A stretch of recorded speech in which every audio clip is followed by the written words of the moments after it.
Postavil jsem si malou chatičku na okraji lesa. Za prvé je to klid a za druhé mám to kousek ke stopě.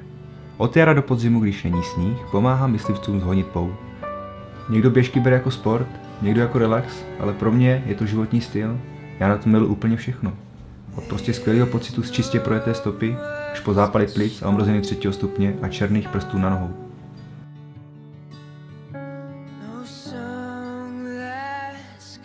Jelikož miluji stromy, takže netopím dřevem.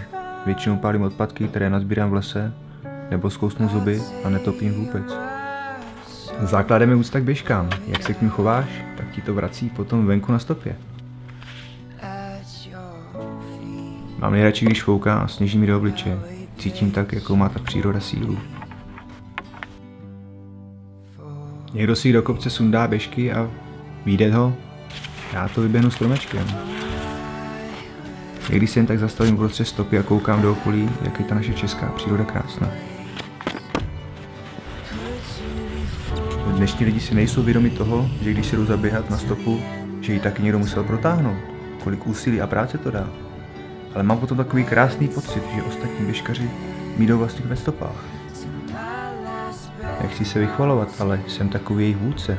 Kude jdu já, kam se podívám, tudy jedou i ostatní. Jsem vůdce a zároveň průvodce.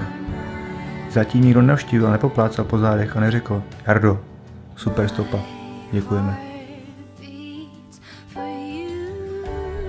Doufám, že až se tohle odvysílá, tak se mnou aspoň jeden z 5 běžkařů zastaví na šálek lahodného čaje a můžeme si popovídat o stopách, co zlepšit a celkově o běžkách.